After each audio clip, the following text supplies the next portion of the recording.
Bueno, muy buenas tardes para todos. En nombre de la Facultad de Psicología y la Oficina de Egresados, les extendemos un saludo de bienestar y les damos la más cordial bienvenida a este importante espacio de actualización profesional que hace parte de los encuentros que organiza la Universidad de San Buenaventura Medellín.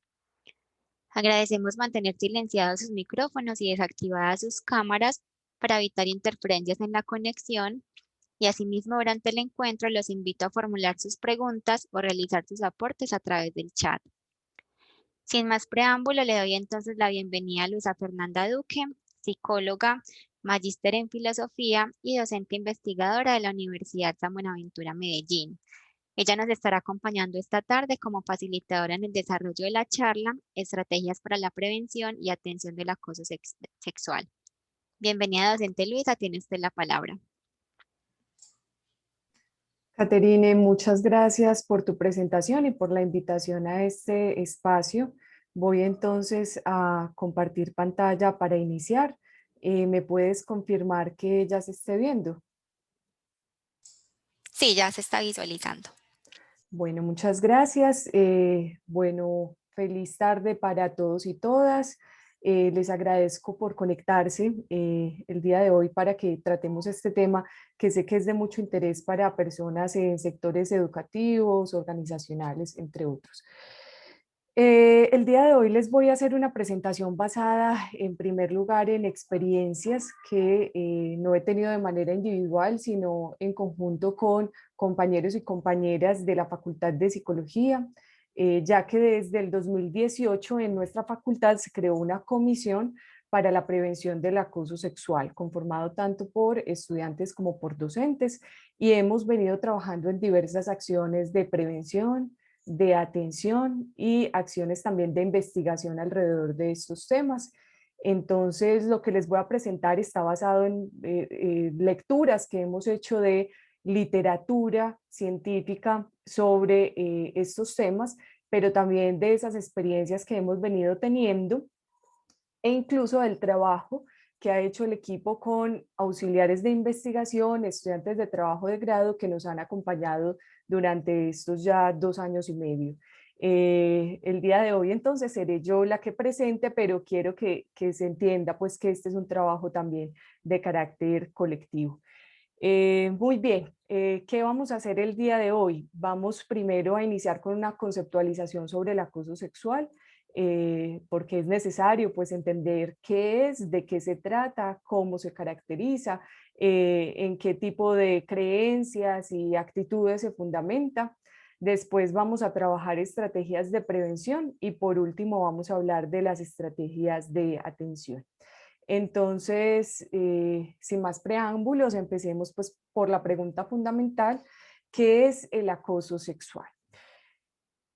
En primer lugar, tenemos la definición que tiene el derecho penal, el Código Penal colombiano, que considera que este tipo de conducta es un delito. Entonces, les leeré pues en primer lugar esta definición.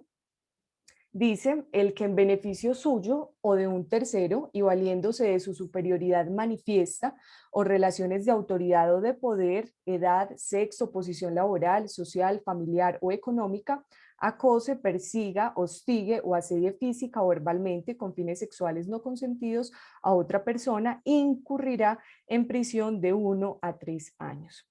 Bueno, quiero que analicemos esta definición penal para que extraigamos sus elementos y los comprendamos. En primer lugar, tenemos que el acoso se refiere a una situación que es sistemática, que es repetitiva en el tiempo. Por eso se utilizan este tipo de verbos: acosar, perseguir, hostigar, asediar. Bien. En segundo lugar, quiero llamar la atención sobre esa relación que hay entre el sujeto que acosa y el sujeto que es acosado. Debe ser una relación de superioridad manifiesta, por ejemplo, la que hay entre un docente y un estudiante, un jefe y un empleado. Relaciones también de autoridad, pero también de poder, basadas en edad, en sexo, posición laboral, social, familiar, económica. Es decir, la relación de poder que se establezca entre esos dos sujetos, quien acosa y quien es acosado, no necesariamente tiene que pasar por una jerarquía institucional, sino que puede darse en razón de estos otros factores. En los estudios feministas se considera que la relación de poder básica que está, digamos, en el fundamento del acoso sexual es precisamente esta relación asimétrica de géneros, ¿no? Entre hombres y mujeres, que le otorga generalmente pues mayor poder, reconocimiento, estatus a los varones por encima de las mujeres en las sociedades que siguen teniendo rasgos de una cultura patriarcal. Bien, también nótese que se habla de fines sexuales no consentidos, ¿cierto? El acoso sexual se refiere a la búsqueda de una interacción sexual, se refiere a la realización de un avance sexual sobre el otro que no es consentido por la persona que lo recibe. Además, dice la ley que la persona que incurra entonces en este delito recibirá pues una pena de 1 a 3 años de prisión. Elementos entonces constitutivos no solo a nivel del derecho penal, sino en general entre quienes hablan de acoso sexual en los estudios, entre los expertos que tratan estos temas. Primero se afirma que pueden ser actos verbales o físicos, incluso hay quienes hablan de actos no verbales como gestos, miradas lascivas, entre otros. Puede darse por medios presenciales o también virtuales. Siempre debe haber una naturaleza sexual del comportamiento para que se le denomine acoso sexual. De lo contrario, pues podríamos estar hablando de otra forma de acoso, bullying, de acoso escolar, de acoso laboral, pero no específicamente acoso sexual. No son consentidos, ya lo vimos. Y además son actos que resultan ofensivos para la persona, son percibidos entonces como amenazantes o irrazonables, que exceden las posibilidades o los recursos de afrontamiento de las personas. Por lo mismo, entonces, también atentan contra su dignidad y generalmente crean un entorno intimidatorio para la persona, que es degradante, que es ofensivo, y esto conlleva que muchas veces pues, se deteriore el desempeño laboral o académico de la persona o que se altere pues, su vida también emocional, su bienestar general. Estos son entonces, para que los tengamos claros, los elementos constitutivos. Ahora bien, llevemos esto a mayor concreción, ¿no? ¿Qué tipo de conductas específicas uno puede incluir dentro de esta sombrilla del acoso sexual? Pues aquí tenemos algunos ejemplos, ¿no? Que se encuentran también en la literatura sobre el tema. Acercamientos excesivos que se manifiestan en forma de caricias no deseadas. No sé si recuerdan, pues, estos videos que se hicieron virales hace un par de años de docentes en universidades tocando a las estudiantes, tocando los hombros, las manos, pues de una manera bastante sexualizada y forzando besos, ¿cierto? Esto se viralizó hace tiempo, eso sería una conducta típica de acoso sexual, ¿bien? También las descripciones de denuncias que no han sido filmadas a través de video, pero que han sido expresadas a través de testimonios de víctimas, de personas que se les acercan por detrás, por el lado, que les empiezan a masajear bien, a tocar los hombros, los brazos, que van bajando pues poco a poco por el cuerpo hasta incluso llegar a zonas erógenas, ¿no? Este tipo de acercamientos excesivos entonces caben allí, ser forzado a recibir besos o abrazos no deseados, ser sujetado, acorralado, arrinconado, pues por supuesto con esa pretensión de iniciar una interacción sexual. Las formas de acoso sexuales más clásicas y más reconocidas están asociadas con el chantaje, bien, o la amenaza para que la persona sostenga interacciones sexuales. Hay chantajes o amenazas del tipo vas a perder la materia a menos de que, o te voy a despedir, o voy a impedir que obtengas ese ascenso. Y la otra vertiente o más bien la otra cara, digamos, de esa amenaza es el ofrecimiento de recompensas, ¿no? El ofrecer beneficios a una persona para que sostenga interacciones sexuales, beneficios económicos, laborales, académicos, sin que la persona pues tenga interés en tener esa interacción sexual, ¿bien? A eso se le llama en la literatura acoso quid pro quo, ¿bien?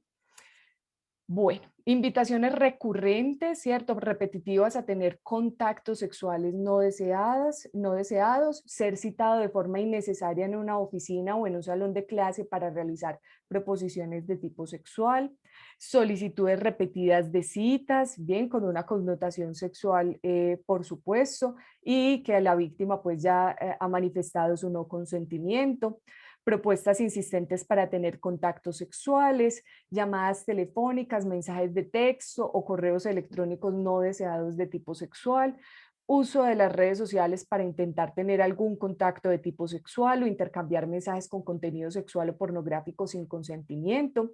Aquí se pueden incluir pues el envío de todo tipo de contenido multimedia de carácter sexual que no ha sido autorizado por una persona, ¿bien? Lo que denominamos sexting, pero en este caso un sexting no consentido, no deseado.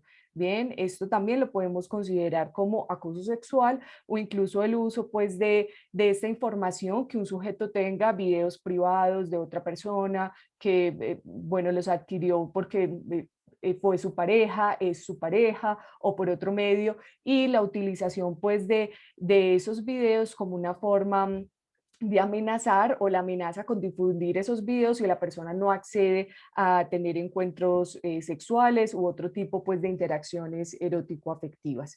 También tenemos la exhibición de fotografías o ilustraciones sexualmente explícitas.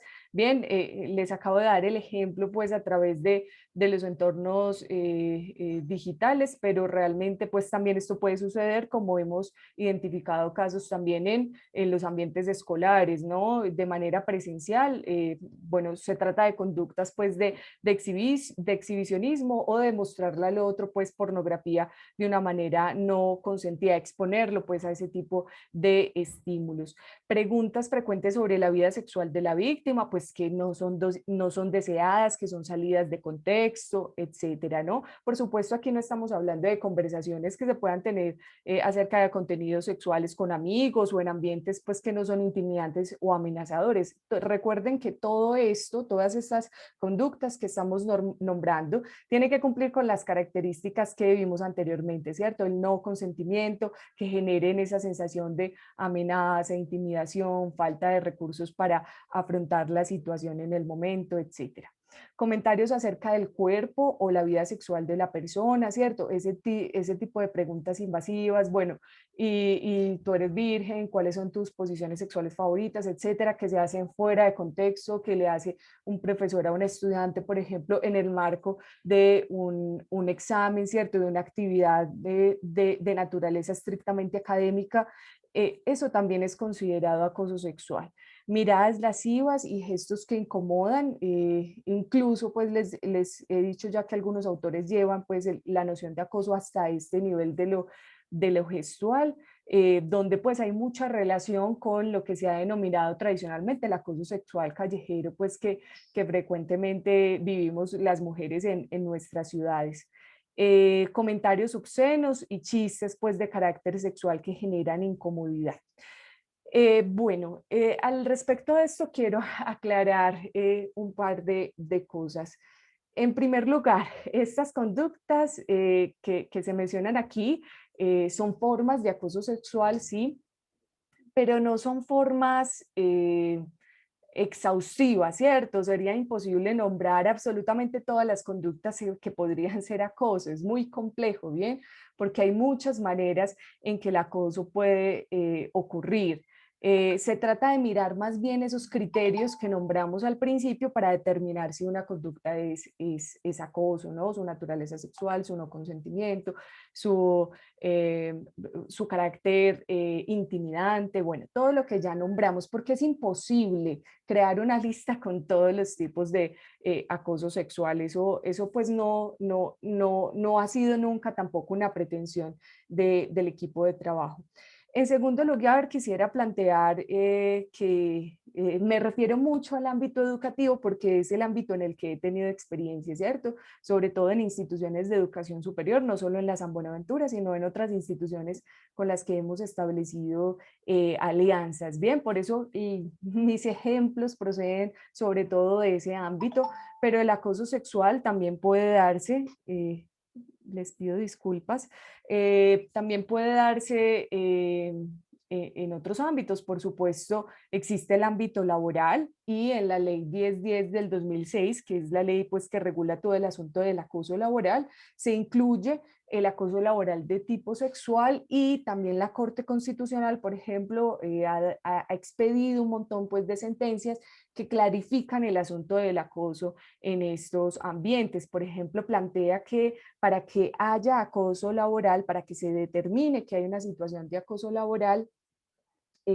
la afectación que sufre la persona debe, la persona por supuesto víctima, ¿no? Debe tener repercusiones en su desempeño laboral o debe obstaculizarle su trabajo, ¿no? Debe generar unas condiciones ambientales en el lugar del trabajo que perjudiquen específicamente su labor. Bien, aquella pues por la que ha sido contratado. También, por ejemplo, en el caso del acoso laboral, laboral de tipo sexual, se especifica que esa situación de acoso debe ocurrir en el lugar de trabajo o por fuera del lugar de trabajo, pero en función o en la realización de actividades propias de la realización de ese contrato, ¿no? Propias igual de las actividades laborales.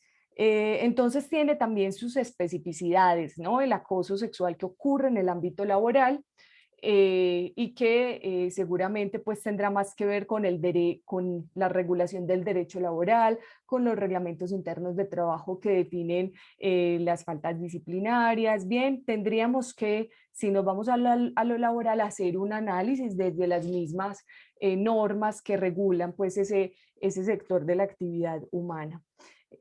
También a nivel penal, por supuesto, se incluye el acoso que ocurre no solo en ámbitos del trabajo, sino que ocurren también en el ámbito de la familia, del barrio, ¿cierto?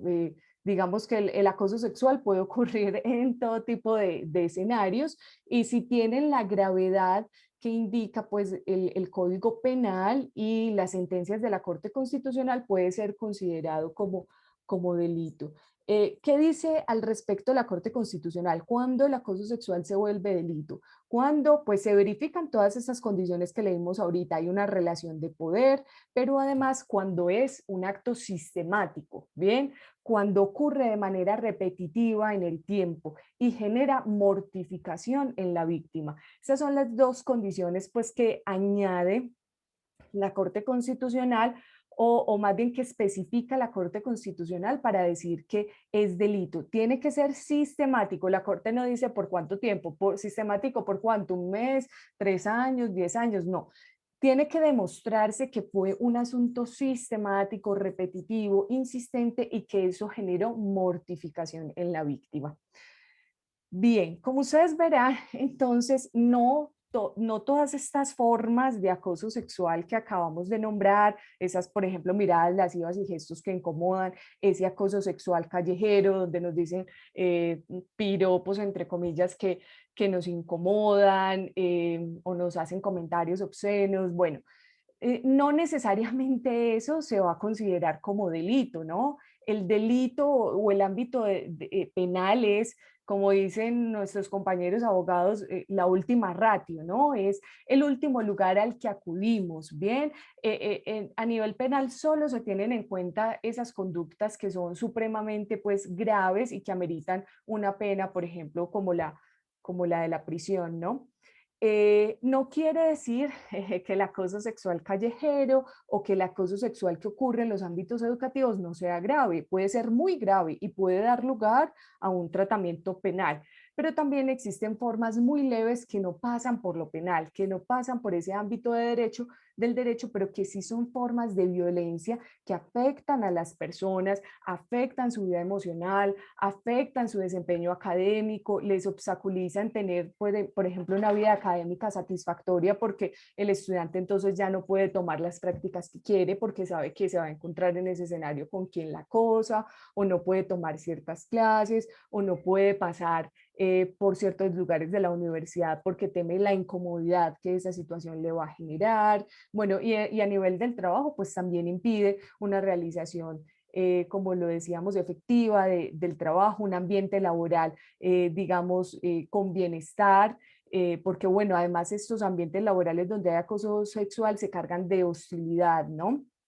De hecho, pues en otros lugares del mundo, dentro del acoso sexual se incluye lo que nosotros aquí llamamos acoso en razón de género, que no necesariamente tiene ese componente de cosificación sexual del otro, sino que, por ejemplo, implicas los comentarios misóginos, los chistes machistas, el hecho de que a una persona se le estén negando oportunidades en el trabajo debido a su género o a su incluso orientación sexual, a su expresión de género.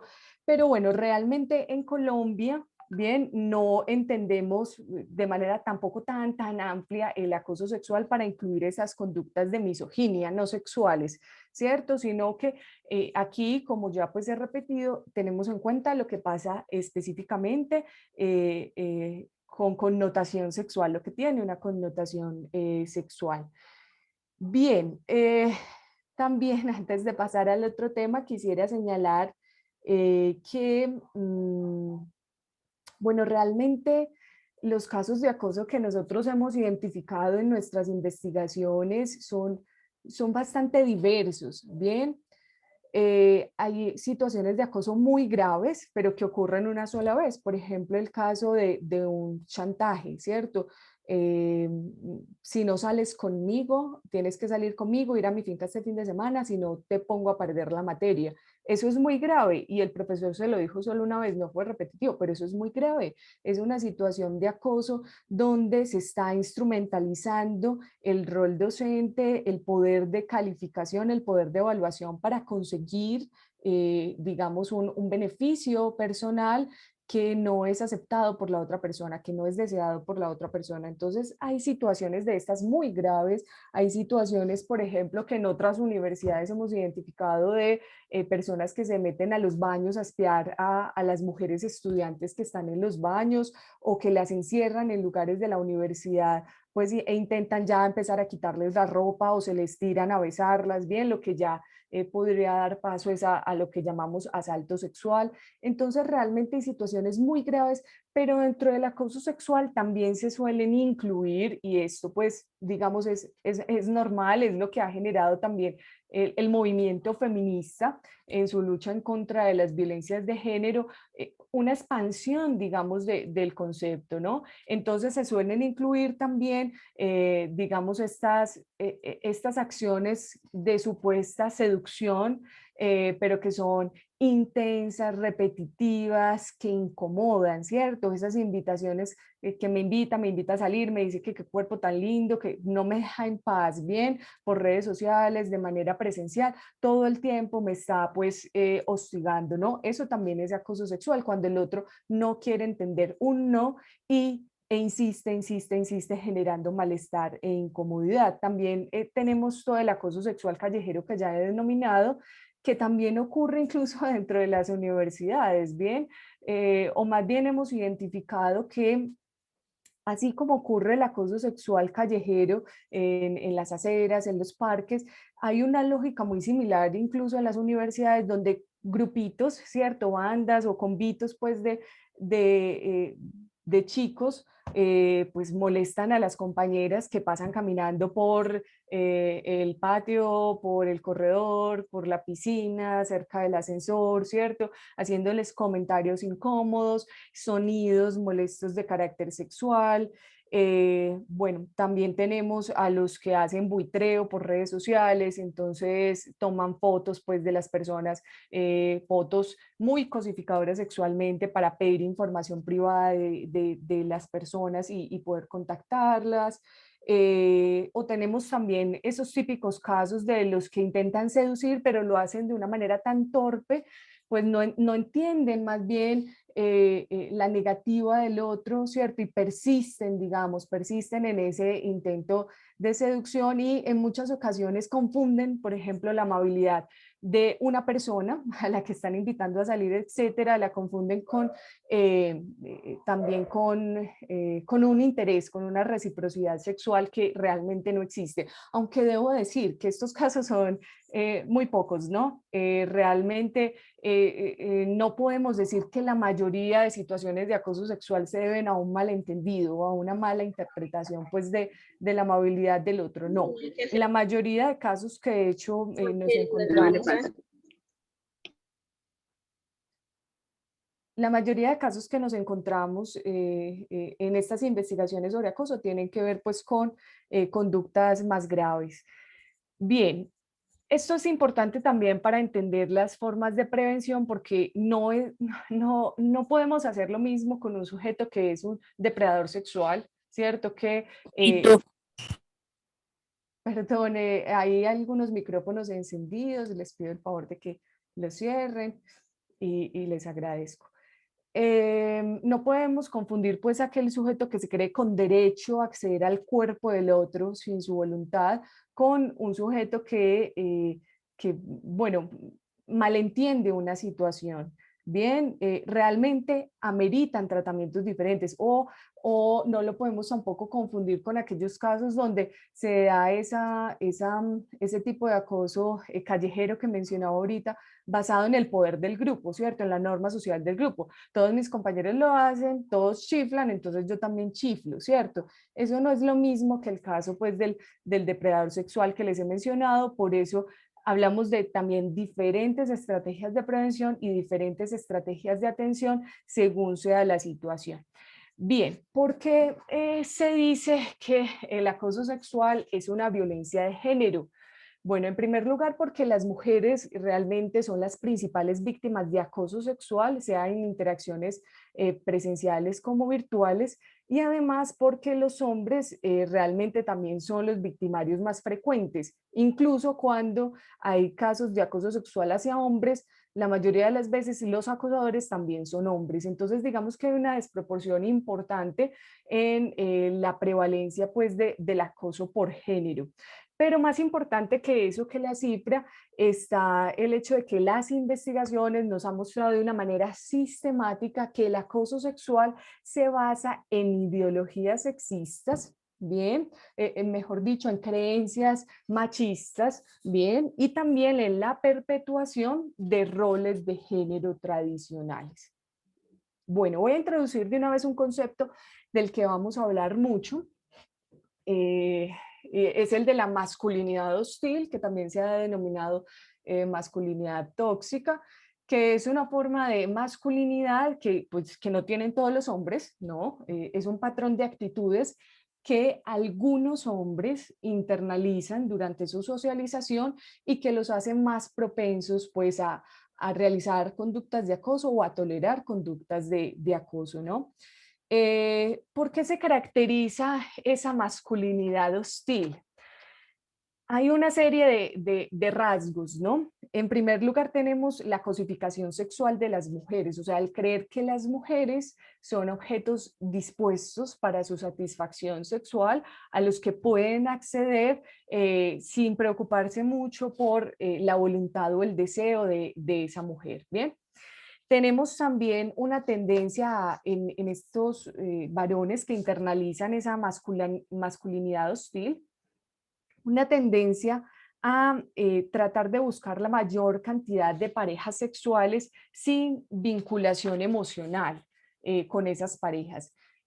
Por considerar, ¿cierto?, que entre más acceso pues, a parejas sexuales, más reafirmación se tiene o se experimenta de la propia masculinidad, ¿cierto? O sea, esa consecución perpetua pues de parejas, pero con el fin pues de reafirmar la propia masculinidad con ausencia de apego emocional. Eh, la idea también de la superioridad masculina sobre la femenina es algo que caracteriza bastante a estas masculinidades. La aceptación también de las violencias hacia las mujeres, o sea, la idea de que es necesario en algunos momentos para corregir a las mujeres, para encaminarlas, etcétera, ejercer violencia sobre ellas. Es legítimo controlarlas, es legítimo dañarlas o humillarlas si la situación pues así lo indica. También el rechazo a la homosexualidad y la autorrepresentación heterosexual es una característica de estas masculinidades. Tiene que ver pues con un rechazo a todo lo que sea feminizado, ¿no? A las disidencias sexuales, etcétera.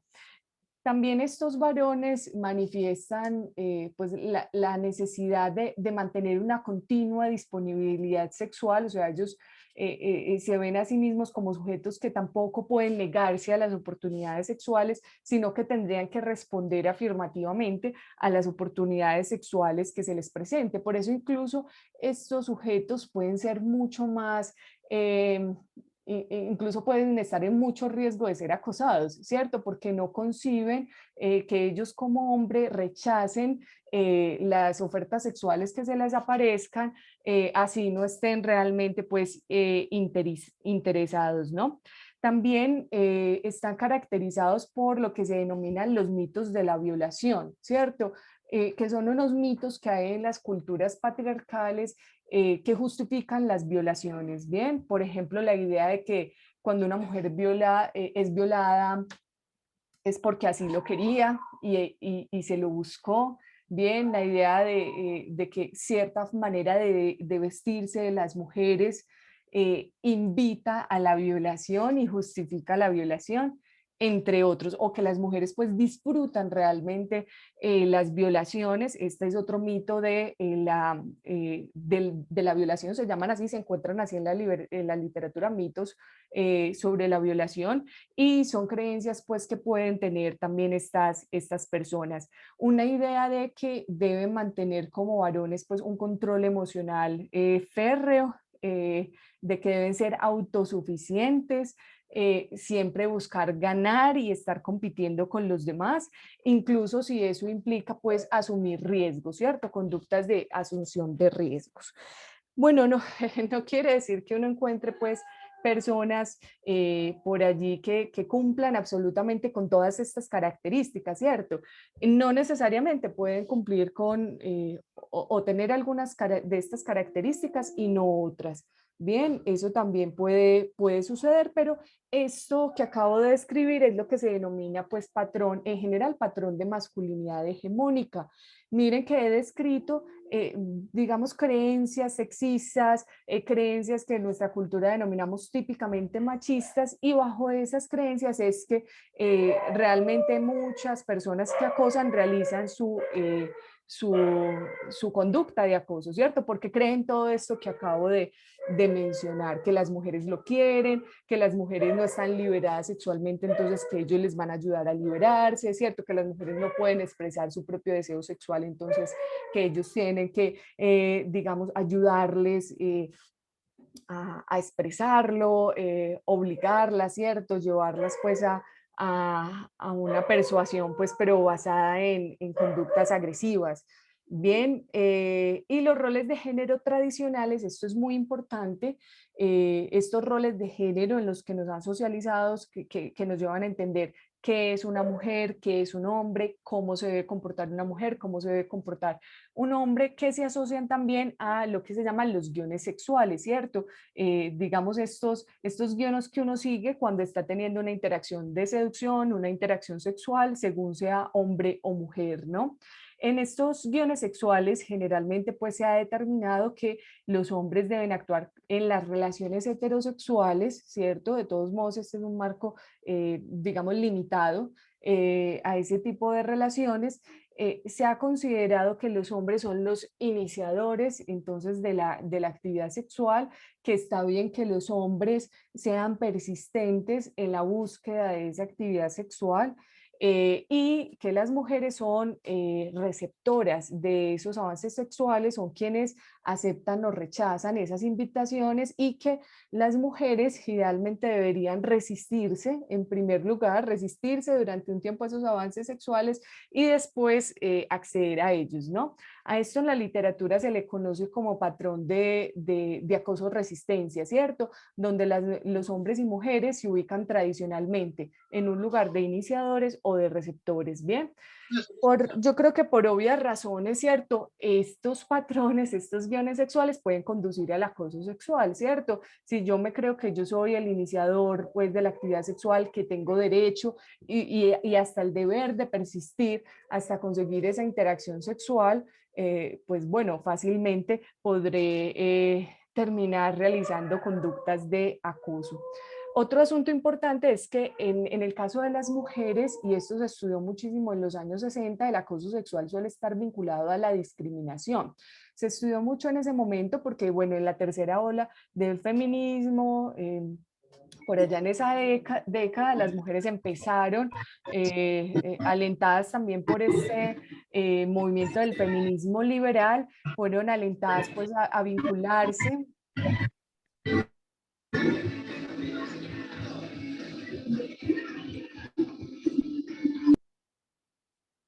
Gracias. Las mujeres fueron alentadas a vincularse pues al mundo laboral, pero también recibieron pues bastante discriminación por incursionar en ese ámbito, no solo laboral, sino en otros ámbitos públicos, y una manera pues muy efectiva de sacarlas de esos lugares a los que estaban accediendo es a través del acoso sexual, ¿cierto? Sacarlas de esos espacios públicos a través de hacerlas sentir incómodas, hostigadas, etcétera, ¿no? Que es algo que no suele ocurrir en los varones. Realmente a los hombres también los acosan, y en nuestras investigaciones también hemos encontrado casos de hombres acosados, por supuesto, pero realmente ese tipo de acoso, si bien es acoso sexual y cumple con todas las características que hemos mencionado, no suele estar ligado a la discriminación, ¿cierto? A intentar sacarlos de un espacio, reducir sus derechos, reducir sus oportunidades, etcétera.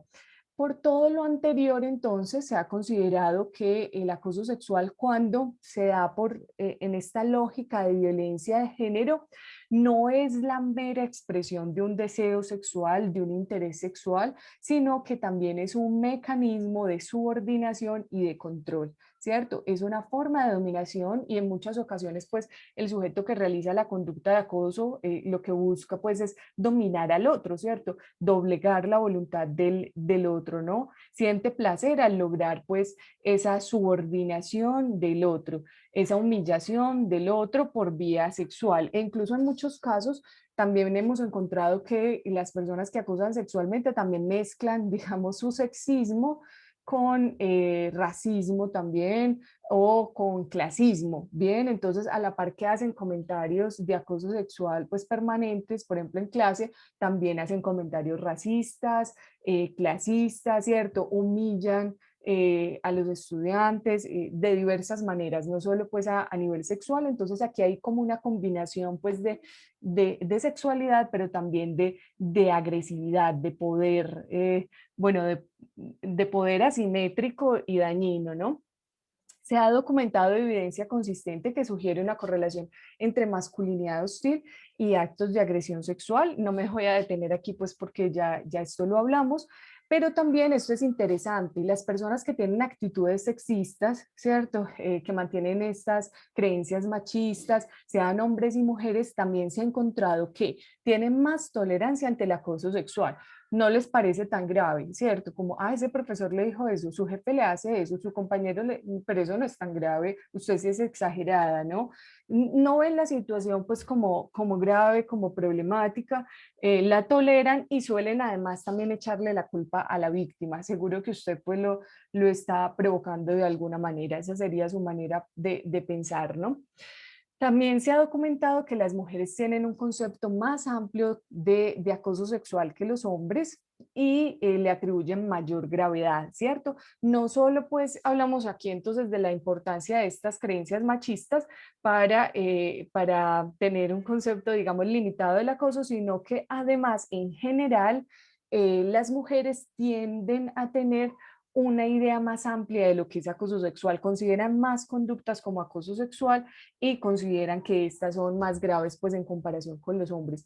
¿Cómo se explica esto? Esto se explica por el hecho de los guiones sexuales de los que ya hablamos, ¿cierto? Si los hombres tienden a ser educados en ese guión sexual de ser los iniciadores, etcétera, y por lo tanto entonces son a quienes más también se acusa de acoso, pues ellos tenderán a percibir que las conductas de acoso son aquellas más graves. Por ejemplo, muchos hombres dicen que lo que es acoso es lo que tiene que ver con lo físico, es acoso si te toco.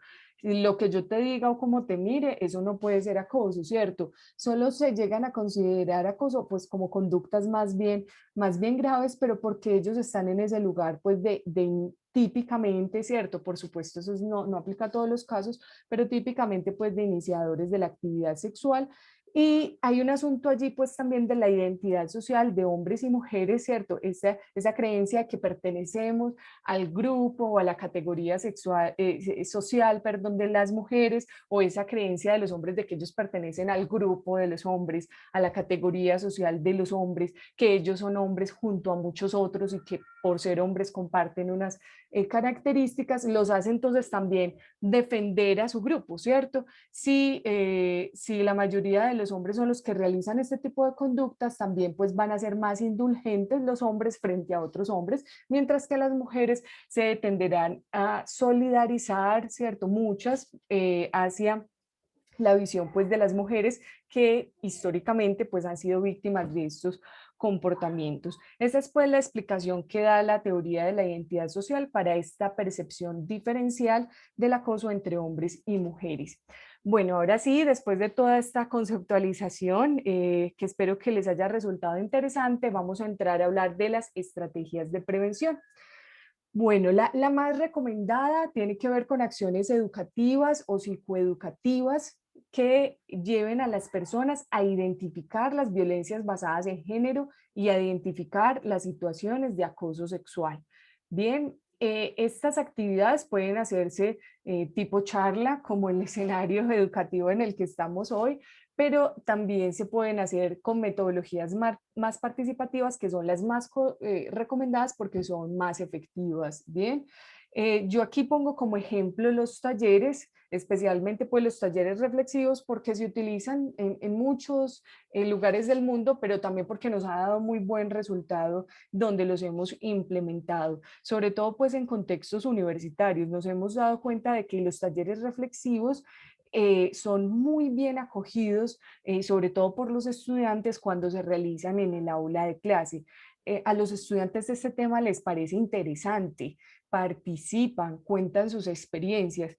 ¿Cuál es el asunto del taller reflexivo? El asunto es que el tallerista no está dando una charla, no está dando una cátedra, no está imponiendo su punto de vista, sino que a través de metodologías como por ejemplo casos que se construyen en el taller o casos que se llevan preparados para discutir en el taller, la persona puede dar su punto de vista, puede decir si el caso es de seducción, de coqueteo o es un caso de acoso, puede poner ejemplos de su propia vida. Entre los mismos estudiantes, sin la necesidad de la intervención directiva del tallerista, es posible que se dé una discusión que realmente es muy clarificadora para todos, donde se confrontan, ¿cierto?, opiniones sobre el tema. Se logra diferenciar en buena medida lo que es acoso de lo que no es acoso. Bien, muchos estudiantes por fin tienen ese lugar para manifestar su incomodidad, su malestar frente a ciertas cosas que viven en el espacio educativo o incluso pues en otros espacios más amplios de nuestra sociedad.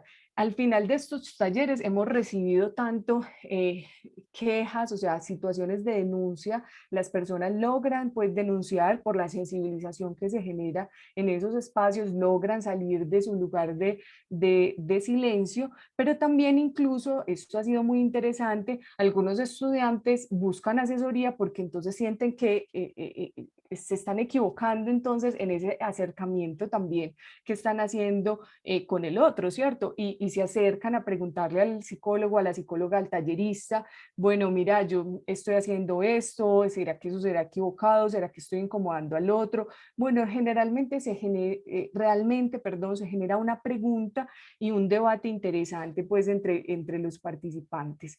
Y por lo menos se cumple pues como con esta tarea de nombrar el asunto, ¿cierto? De visibilizarlo, de reconocer que existe, que es el primer paso pues para transformar la situación. Entonces debemos educar, ¿cierto? Para que las personas distingan lo que es el acoso sexual, ¿bien? Que sepan que es un delito, que sepan que es una falta disciplinaria, que sepan que no es tolerado en la institución donde trabajamos. Estas estrategias también deben servir para empoderar, ¿cierto?, a los miembros de la comunidad frente a sus derechos. Esto es muy importante porque las investigaciones sistemáticamente muestran que las víctimas tienden a reaccionar de una manera evitativa frente a estas situaciones de acoso, es decir, tienden a aguantar la situación, a desviar las conversaciones, a evitar a la persona que las acosa. Bueno, realmente tienden a no confrontar, a quedarse calladas, ¿bien? Y a tolerar la situación. ¿Qué sucede en Colombia? Pues como en muchas partes del mundo, que tenemos una normativa muy bonita, ¿cierto? Muy bien construida, muy potente, tenemos muchas leyes en relación con el género, con la educación sexual, pero las personas realmente no han hecho una apropiación subjetiva de esos derechos, ¿cierto? No se los han tomado en serio, no buscan que se les garanticen. Entonces, digamos que una forma importante de prevención consiste en, digamos, eliminar o ayudar más bien a despejar esas dudas y esos temores que tienen las personas para confrontar esa situación y que llevan a que se aguanten la situación. Pues es típico que las personas piensan que si denuncian las van a culpabilizar, que no les van a creer, bien, que van a ser castigadas. Bueno, hay un montón pues de imaginarios en la población universitaria, escolar, bueno, en el lugar de trabajo también, que las llevan a asumir esta posición pasiva. Y muchas de ellas tienen razón, porque efectivamente también hay casos de violencia institucional donde las quejas no son bien atendidas. Pero una institución que realmente se piense la prevención de manera integral debe tener un sistema adecuado para recepción de quejas, debe contar con protocolos de atención y de prevención para estas situaciones que le dé confianza a las personas, ¿cierto? Se debe trabajar mucho en este asunto de generar confianza para que las personas puedan salir de su lugar de silencio, ¿no? Pues la atención debe estar realizada por gente que ha sido sensibilizada frente al tema y en una institución donde además se ha trabajado el tema y donde se tenga muy claro que no se van a admitir este tipo de situaciones, ¿bien? Entonces, bueno, se trata de que las personas conozcan también sus derechos sexuales, sus derechos reproductivos, que tengan información sobre qué hacer en caso de que vivan una de estas experiencias, cómo deben activar la ruta, a quién le deben poner la queja en la institución en la que se encuentran y pues que se sientan realmente seguras de que las van a poder atender. ¿Eso cómo se hace? Generando, por ejemplo, campañas de sensibilización permanentes, periódicas, donde se le habla a las personas acerca de sus derechos, ¿cierto? De sus derechos sexuales, de sus derechos reproductivos, donde se les presenten los servicios que ofrece la institución, servicios de asesoría jurídica, servicios de asesoría psicológica gratuita, bien, donde quede muy clara que hay personas confiables que guardarán también la confidencialidad y la reserva frente a su caso. Entonces se trata pues de hacer, digamos, este trabajo educativo y sobre todo de construir esas creencias patriarcales, pues porque ahorita mirábamos que son esas creencias las que están en el fundamento de la situación de acoso, entonces se trata de generar escenarios a través de cátedras, a través de talleres, a través de foros, a través de escenarios de discusión donde se confronten esas creencias, mitos sobre la violación, esas creencias pues que justifican la violencia hacia las mujeres, bueno, entre otras, ¿no? También fomentar la solidaridad frente a las víctimas y allí están todo lo que se denominan las intervenciones basadas en el espectador o dirigidas al espectador, que se han encontrado que son de las más efectivas, ¿no?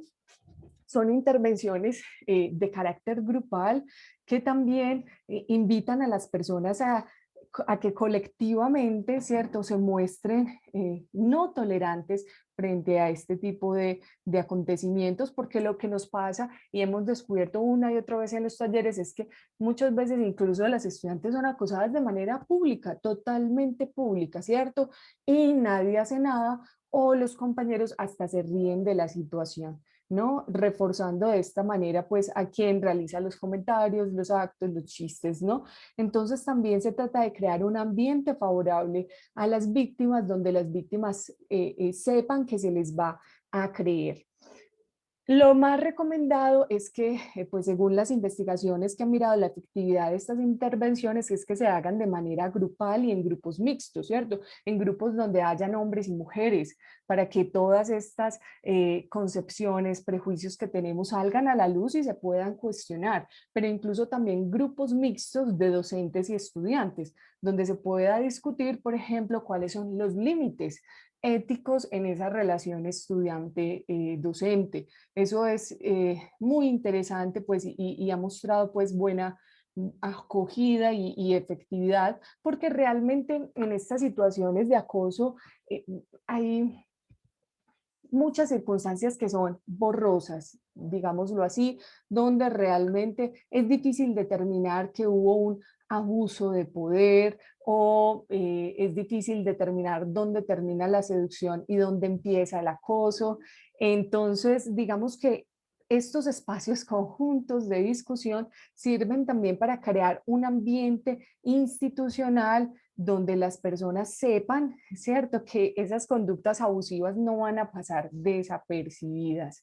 Bien, incluso en otra institución, no en la San Buenaventura, donde hemos trabajado, los mismos profes en las clases, después de hacer estas intervenciones, dicen, no, pues yo ya no puedo decir nada, ¿cierto? Porque me van a denunciar. Bueno, también en un asunto como de una cierta victimización, pero bueno, finalmente si dejan de hacer esos chistes, si dejan de hacer estos comentarios, pues está bien que hablen mal de los talleres, que, bueno, que no les guste, que peguemos esos afiches de no es normal. Eso va a generar malestar, pero si la respuesta es, bueno, voy a ponerle límites a mi conducta, voy a pensar en la incomodidad que genero en el otro, pues eso ya es un principio importante para el cambio.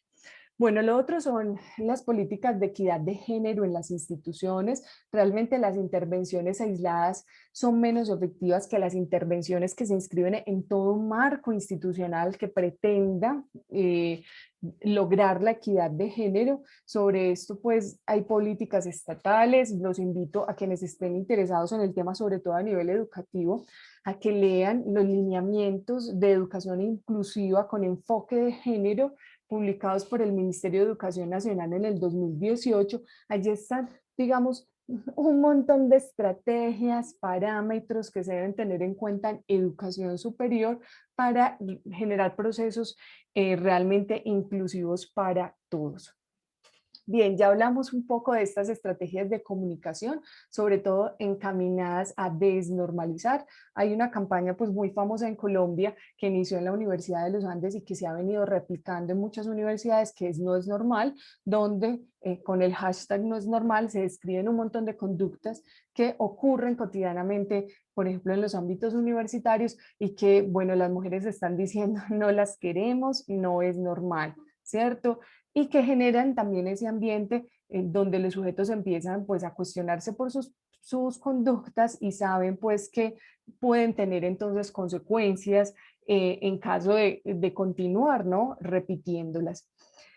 Muy importante es la creación de protocolos y rutas de atención, ¿cierto? Que deben existir en las instituciones educativas, tanto de media básica como superiores, y que también deben existir a nivel, pues, de laboral. A nivel laboral, pues, esta función incluso la puede realizar el comité de convivencia laboral, y a nivel escolar, pues, en los colegios sabemos que existe todo el sistema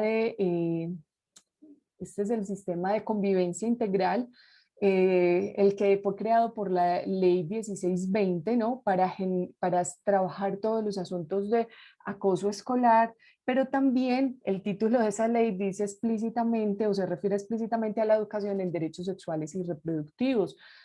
A propósito, si hay personas que nos acompañan de las instituciones educativas, pues ya sabrán también que el Ministerio de Educación ha creado la guía 49. Esa guía es muy buena y al final de la guía 49 encuentran un montón de herramientas que se pueden implementar en la institución educativa para crear estas rutas, para crear estos protocolos, para vigilar que sí funcionen. Aquí es importante también decir que las rutas y los protocolos no son la panacea, ¿cierto? No mágicamente van a solucionar los problemas. Son un principio, ¿no? Son un principio importante porque incluso en las rutas y protocolos hay tiempos para la atención. O sea, las rutas determinan, bueno, si una persona pone una queja, cuál es el tiempo máximo en el que se la debe atender. Y para todo el proceso tiene unos tiempos y tiene unos lineamientos, ¿no? Que van a promover al menos que las personas reciban una atención no revictimizante. Entonces, estos protocolos sí son muy importantes, pero pues no son la solución tampoco definitiva al problema de la violencia sexual y de género. De hecho, la primera universidad que implementó estos protocolos, creo que la primera fue la Universidad Nacional de Colombia.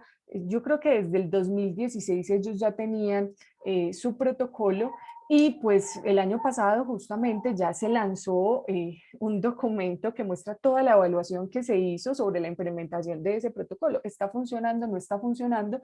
Y dentro del balance pues se expresaba que funciona en la medida en que sí, efectivamente estimula a las personas a que buscan ayuda, a que denuncien esas situaciones, pero hay grandes debilidades no solo con la implementación de ese protocolo, sino a nivel nacional en muchas instituciones, sobre todo a dos niveles. El primero, los procesos disciplinarios no son efectivos porque todavía se hacen sin una perspectiva de género, se demoran muchísimo.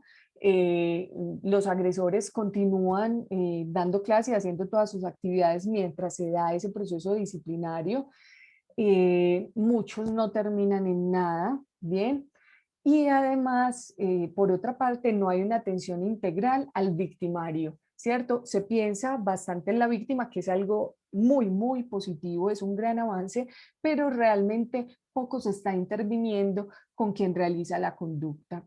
Y además, también se señala en ese informe que nos hemos centrado mucho en el acoso sexual. Esta conferencia, por supuesto, se centra totalmente en el acoso sexual porque ese es su objeto, pero en las instituciones de educación superior hay otras violencias sexuales y de género que están ocurriendo, sobre todo se está presentando mucha denuncia en relación con las violencias de pareja, ¿cierto? Entre estudiantes, incluso, bueno, no, sobre todo entre estudiantes, violencias de pareja que en algunos momentos pues también tienen un componente pues muy fuerte de violencia de género. Entonces, estos protocolos hay que crearlos con mucho cuidado, ¿cierto? Verificando que todo lo que se plantea allí sí sea en beneficio pues de las personas que van a acceder a ese servicio, pero también hay que verificar su implementación, ¿cierto? Hay que ponerlos, pues la ejecución del protocolo hay que ponerlos en manos de personas que estén sensibilizadas frente a estos temas, que además tengan poder en la institución, bien, que tengan un poder de incidir, bien, de generar soluciones frente a los casos que les llegan, ¿cierto? Entonces tiene que tener una fuerza real en la institución, tienen que ser reconocidos, tienen que ser sensibles, bien, bueno, entre otras muchas características para que realmente pues funcione. Además se tiene que evaluar periódicamente. Es importante en las instituciones, ¿cierto?, que se defina quiénes son los responsables entonces de brindar esos servicios de atención, que en las instituciones pues puede ser gratuita, ¿cierto? Porque la mayoría de instituciones pues además cuentan con todos los profesionales para brindarla, ¿no? Atención psicológica, ¿cierto? Tanto para la víctima, pero incluso también para el victimario, asesoría jurídica, ¿cierto? Sobre todo en relación con los derechos de la víctima, cómo poner una denuncia, cómo proceder pues frente a determinada situación, qué puede esperar de un proceso disciplinario, qué puede esperar de un proceso penal, ¿no? La persona puede tener toda esta orientación para que también tome decisiones informadas acerca de cómo afrontar su situación. Y también hay otras medidas de protección inmediata que se pueden implementar, por ejemplo, a nivel laboral, la reubicación, ¿cierto?, de unidad o de dependencia en el trabajo, eso se puede hacer, pero también en los ámbitos escolares, la posibilidad de que el estudiante se cambie de clase, que haya cancelación extraordinaria de una materia, que haya un segundo calificador. Bueno, realmente acciones que desde el ámbito académico se pueden tomar, ¿cierto? Si las personas realmente están sensibilizadas para esto y tienen la voluntad también de actuar para resolver estas situaciones. En muchas instituciones, entonces, sobre todo educativas, hay un comité específico encargado de atender estos casos. Esto es lo más recomendable porque estos casos no se pueden meter en la misma bolsa de otras formas de violencia o de discriminación que se presentan en las instituciones, ¿cierto? No son iguales, tienen sus particularidades, requieren su sensibilidad. Entonces, lo que más se recomienda en la literatura es que haya una oficina, un comité o una persona encargada de estos casos, que sea doliente de estos casos, que no se pierda estos casos entre muchas otras cuestiones de procesos disciplinarios, bueno, de un montón de asuntos que se presentan en las instituciones, sino que haya un encargado, un doliente de estas situaciones para que, bueno, haya una respuesta también más efectiva. Incluso en todas las universidades norteamericanas existe esta clase de oficinas que se llaman los Ombudsperson Office, ¿no? Así se las denomina allí. En las universidades colombianas lo que se ha hecho sobre todo es crear comités bien orientados a la atención de estas situaciones. Garantizar la protección de quienes denuncian y esto se puede pues, lograr a través de las medidas de protección inmediata que ya nombramos. Es importante también que las instituciones emitan comunicaciones oficiales dejando claro su posicionamiento en contra de las violencias basadas en género. Por supuesto, si la institución ya tiene una política de equidad de género, que es un documento público, o un protocolo y ruta de atención, que también es un documento público, pues allí ya está claramente pues enunciado el rechazo a este tipo de situaciones, pero si no tiene ruta o protocolo debería al menos sacar un comunicado. Esto es muy importante porque ¿qué nos muestran también las investigaciones sobre el perfil del acosador? Nos dicen, hay acosadores que eh, acosarán sin importar qué, ¿cierto? Acosan de una manera sistemática, acosan a muchas personas en su medio, ¿cierto? Lo hacen de una manera pues relativamente pues indiscriminada, no se detienen fácilmente porque alguien los confronte o porque hagan una mediación, ¿cierto? Buscarán la manera de seguir acosando. Pero eso no son la mayoría de los casos. Dicen las investigaciones sobre el perfil de los acosadores que muchos acosadores solo acosan si encuentran un contexto que sea tolerante frente a este tipo de conductas, donde no se haga nada frente a sus comportamientos, ¿no? Que acepte este tipo de comportamientos. Y hay personas que solo acosan si efectivamente la situación es de mucha y absoluta más bien permisividad. Entonces, pues los distinguen realmente los autores en tres tipos, ¿cierto? Los que acosarán no importa qué, los que acosarán ante algunas situaciones, condiciones contextuales habilitadoras y los que acosarán solo si hay un ambiente de total tolerancia frente al acoso. Entonces, es muy importante la posición institucional que se tome para decir no, aquí no aceptamos estas formas de violencia. También hay que hacer actualización de esas rutas externas, ¿no? A las que se debe remitir siempre que se sospeche, ¿no? O se identifique que la situación de acoso tiene la gravedad como para tipificarse como delito, ¿no? Que implica, como les dije, esa mortificación, esa sistematicidad. Entonces, en esos casos, pues, es necesario activar las rutas externas y poner la denuncia, ¿no? Ante la Fiscalía, CAIBAS, eh, bueno, y otros organismos, pues, que realmente hay bastantes que pueden recibir estas quejas. Bueno, también se recomienda para que haya también no solo una acción de prevención, sino incluso de promoción de la salud, que haya una consejería integral en la institución sobre salud sexual y reproductiva, ¿cierto? Porque también la mejor manera de lograr que se reduzcan las posibilidades de ocurrencia de estas situaciones es que las personas estén empoderadas frente a sus derechos sexuales y reproductivos.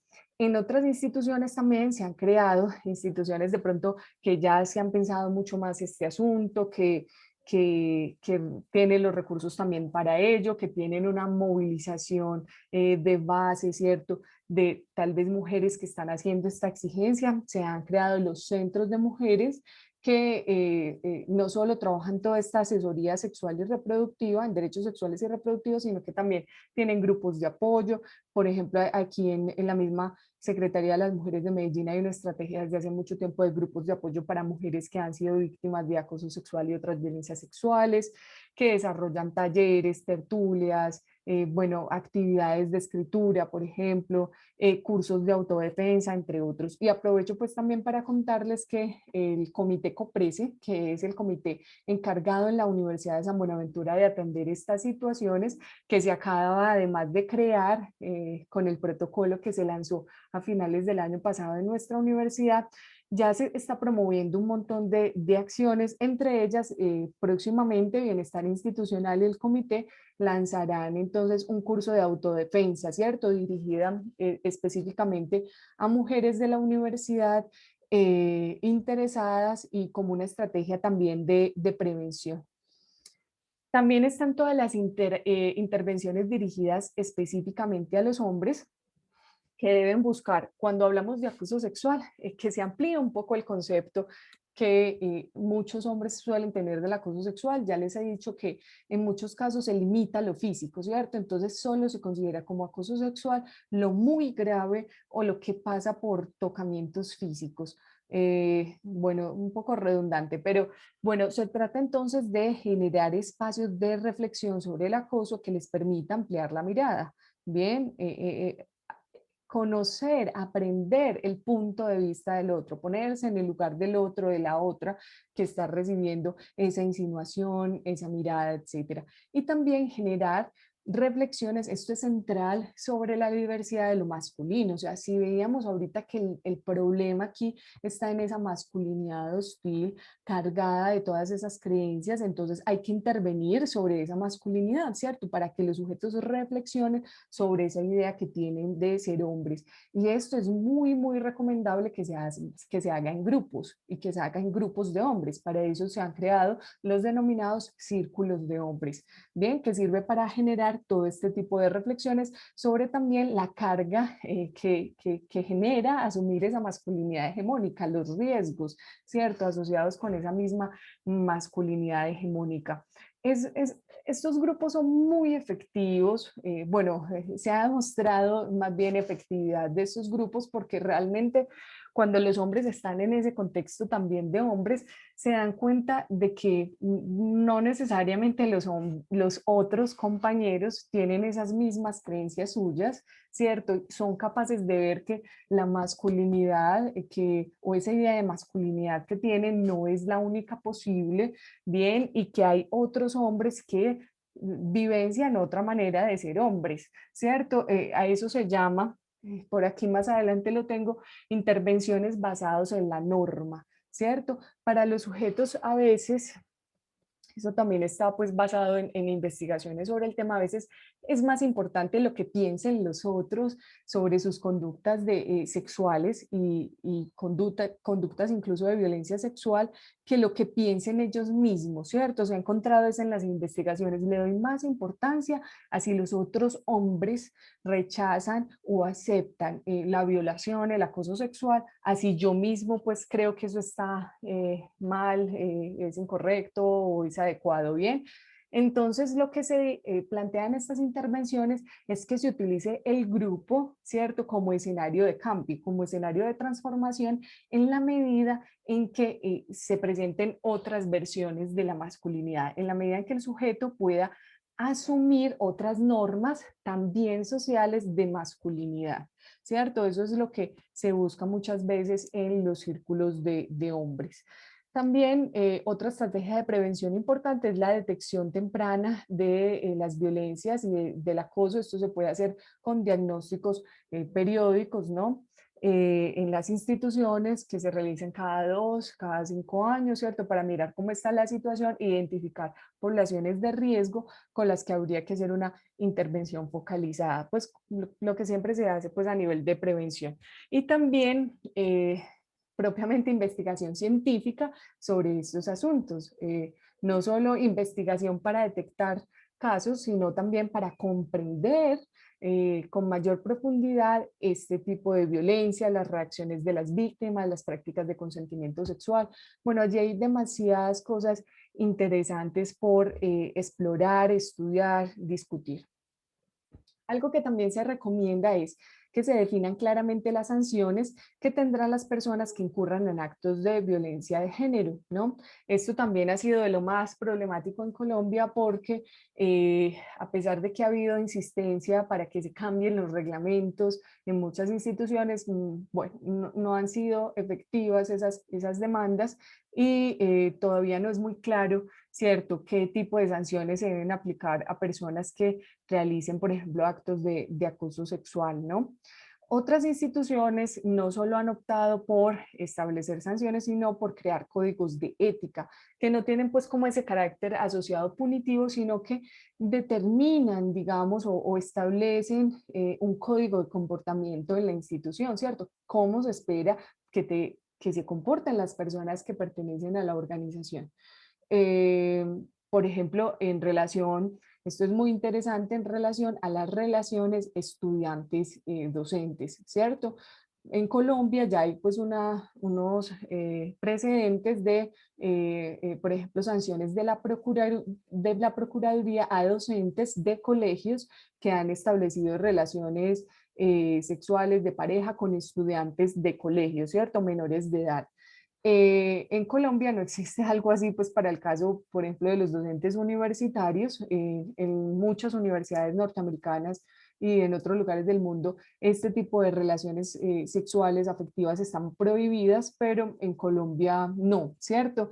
Sí hay instituciones como la Universidad de los Andes, por ejemplo, que crean códigos de ética para decirle a las personas que pertenecen a la institución cómo se espera que se manejen esos límites.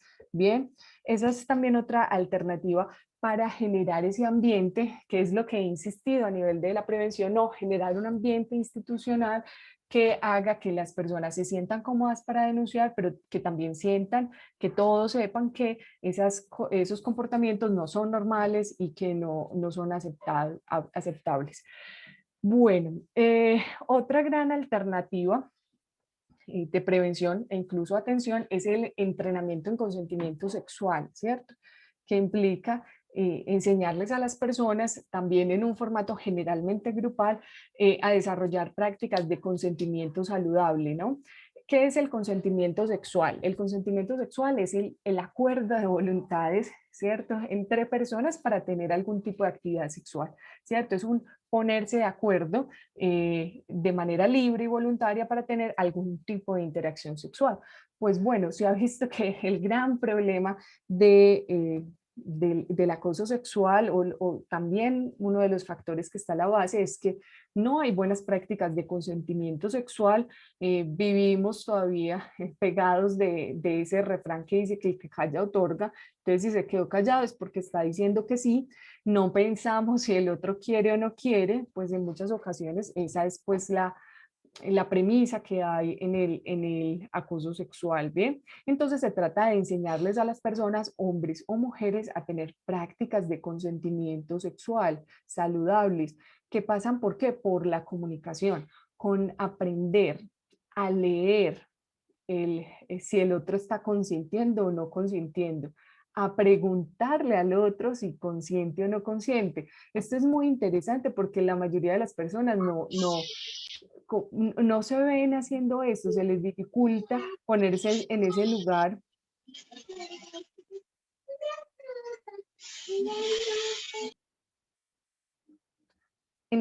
pues de preguntarle al otro, ¿quieres, te interesa, te gusta, te molestó lo que te dije? Bueno, realmente es difícil poner en palabras esas solicitudes de permiso, de autorización, de preguntarle al otro. Esto es como un poco paradójico porque entonces a muchos pues no les incomoda pasar a lo sexual, ¿cierto? Pero sí les incomoda hablar de ello, ¿cierto? Está bien hacerlo, pero no nombrarlo, no decirlo. Entonces, estos entrenamientos en consentimiento le apuestan pues a mejorar esas formas como comunicamos el consentimiento y pedimos el consentimiento, ¿no? El consentimiento del otro para tener alguna actividad sexual. Están orientadas a que las personas mejoren o aumenten el control percibido sobre conductas consensuales. ¿Qué es esto? En muchas personas pues que tienden a generar conductas de acoso hay temores, ansiedades relacionadas con esa verbalización, el preguntarle al otro, ¿cierto? Con ese expresar también el interés sexual de una manera no vulgar, no agresiva. Bien, entonces se trata de que las personas aprendan a sentirse confiadas, ¿cierto? Al expresar ese tipo también de preguntas, pero también de límites, ¿cierto? Porque esto también aplica a las personas que reciben esos avances sexuales. En aprender a comunicar un no, a poner un límite, ¿no? Digamos en asertividad incluso. También promover actitudes positivas hacia el consentimiento. Las personas creen pues eh, que, que, que poner esto en palabras va a dañar el momento, ¿no? Eh, pero realmente pues es mucho peor agredir a otro que dañar el momento. Ese es el asunto allí. Por eso hay tantas campañas, sobre todo en los contextos anglosajones, centradas en que el consentimiento es sexy. Pues ese es como el eslogan de todas estas campañas, el consentimiento es sexy, ¿bien? Y está bien consentir, pedir consentimiento.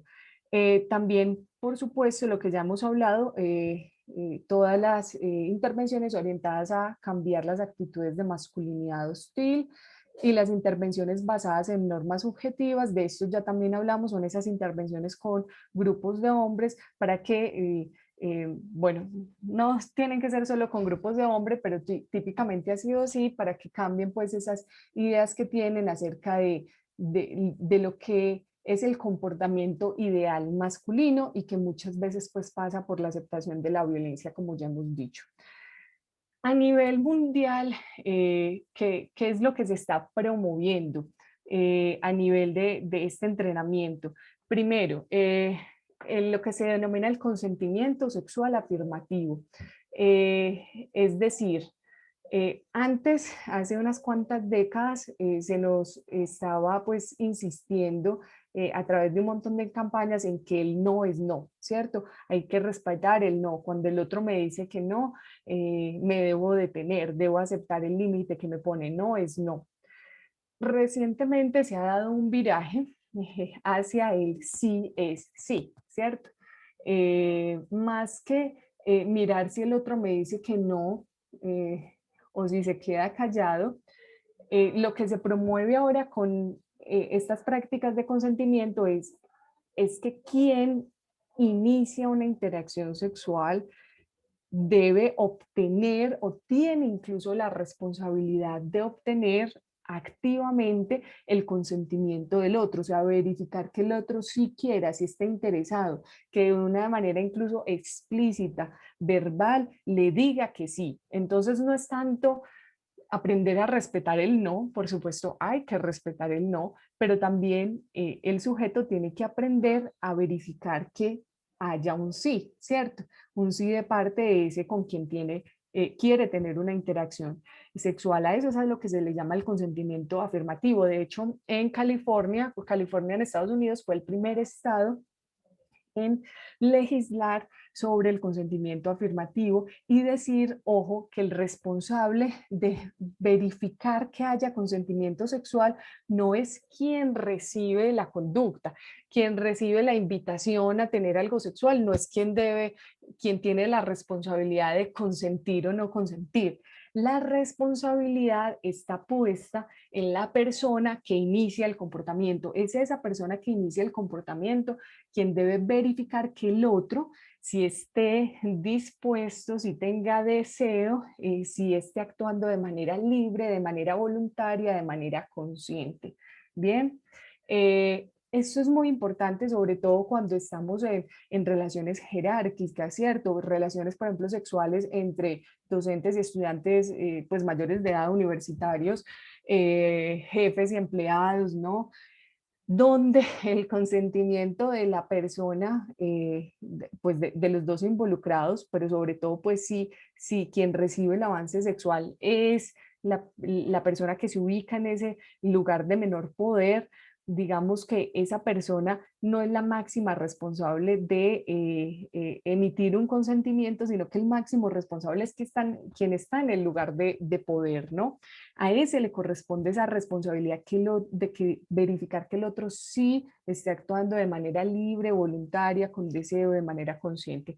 Esto consciente también es importante porque, por supuesto, son violaciones del consentimiento sexual, todas aquellas situaciones donde yo accedo sexualmente a otra persona porque está en estado de embriaguez, en estado alterado de conciencia, está dormido, bien.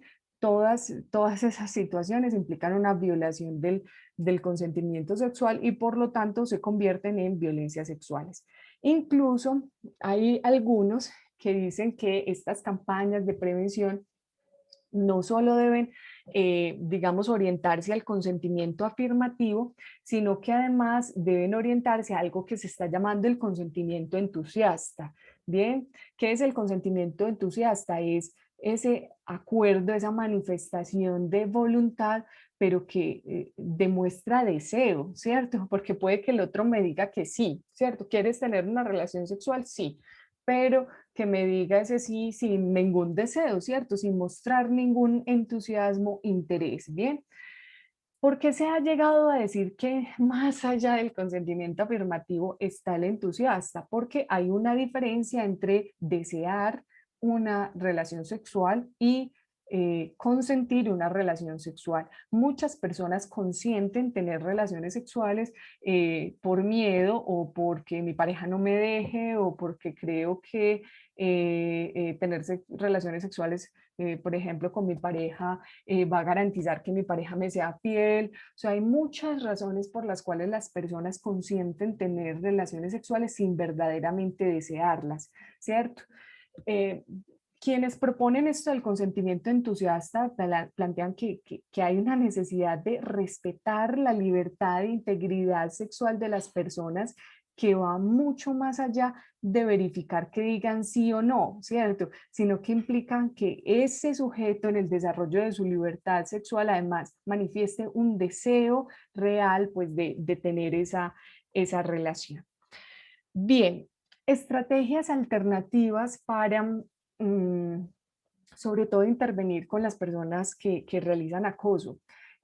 No siempre las intervenciones tienen que pasar por lo punitivo, no siempre tienen que pasar por lo penal, no siempre tienen que generar procesos disciplinarios.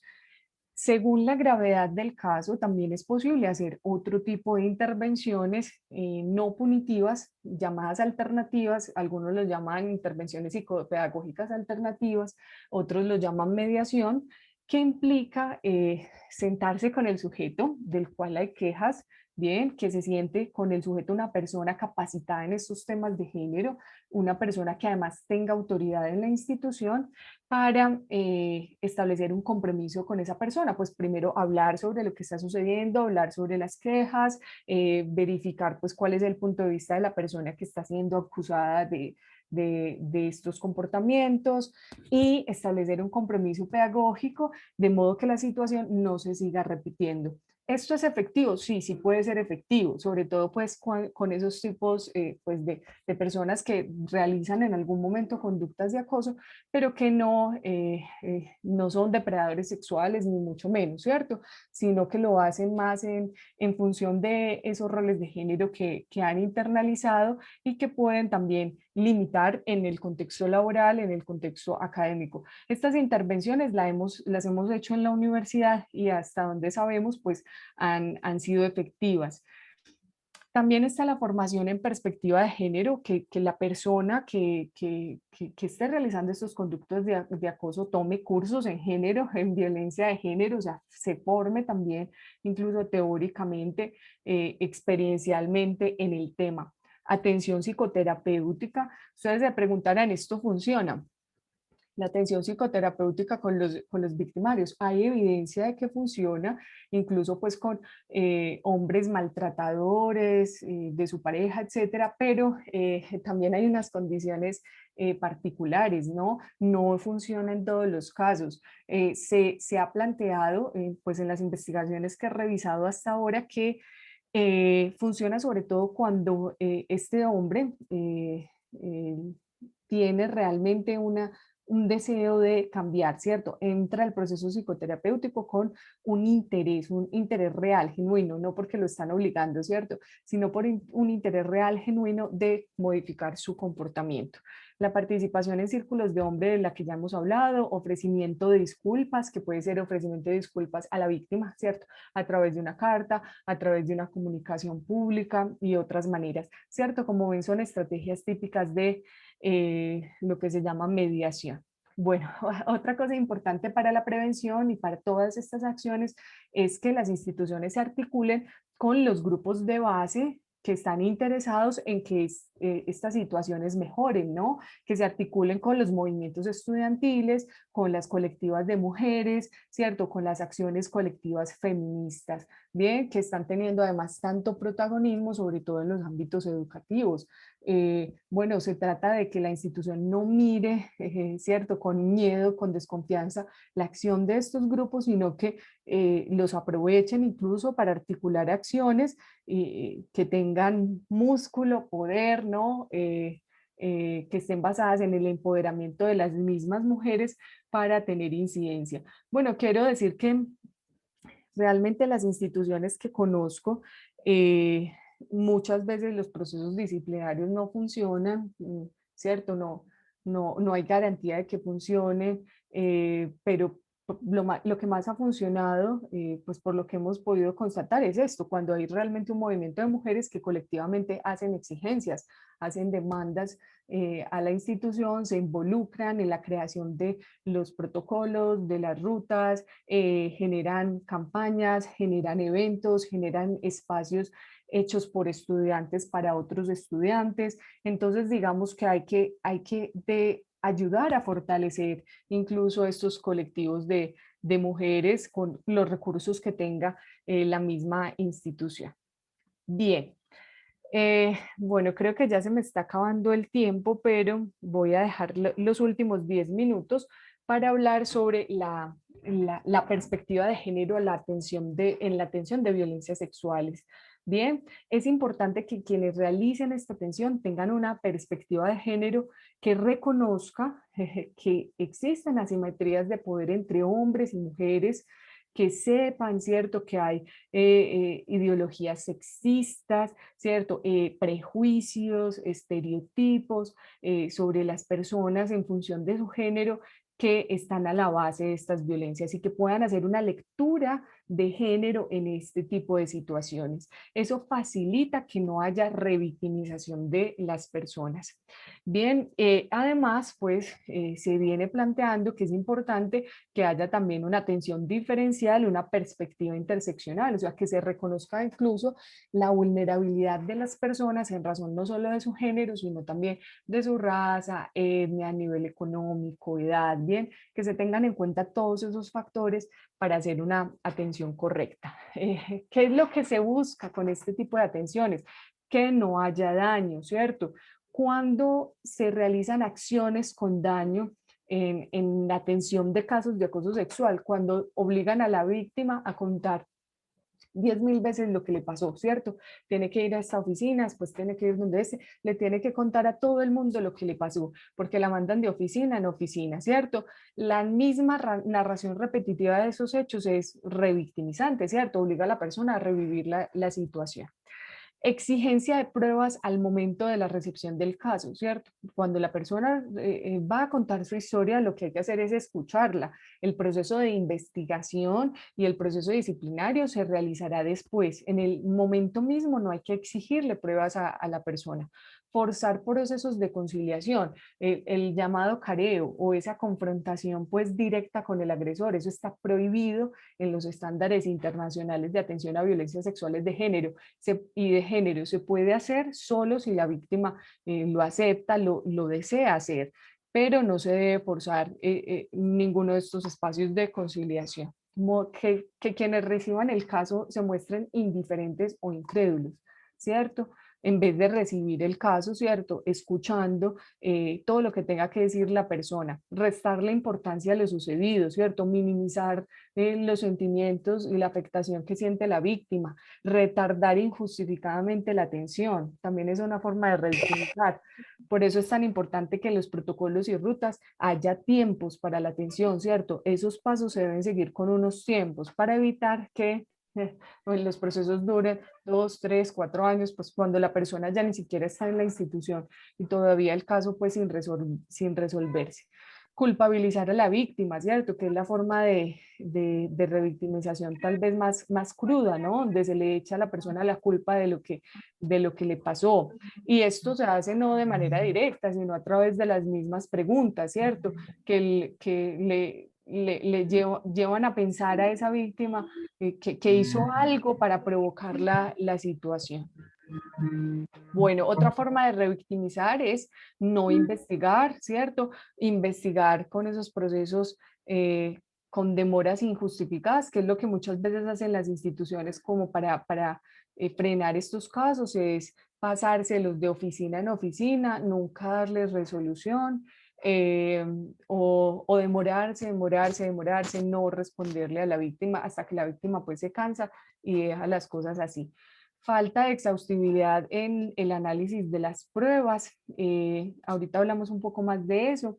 Utilizar o basarse en estereotipos de género para tomar decisiones, ¿cierto? Por eso es importante que haya una formación en género para las personas que realizan la atención.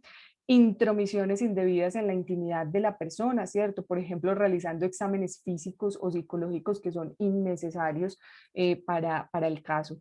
Todo esto que les estoy diciendo está pues presente en mucha normatividad, pero especialmente pues en la sentencia de la Corte Constitucional T 843 y en la Ley 1257. Los estándares internacionales en violencias sexuales y de género que nos dicen que debe hacerse esa recolección de pruebas sin intromisión indebida en la intimidad de la víctima. De esto ya hablamos. No incluir valoraciones sobre la vida sexual de la víctima, ¿cierto? Qué tan frecuente, bueno, qué tan amplia, de qué tipo es la vida sexual de la víctima, utilizar eso para juzgar el caso de acoso sexual o de violencia sexual. En algunos casos también se recomienda la inversión de la carga dinámica de la prueba, aunque esto es un poco polémico. Esto quiere decir que en este tipo de casos no es tanto pues como la víctima, ¿no? Quien debe demostrar que la agredieron como el acusado demostrar, digamos, su inocencia, ¿cierto?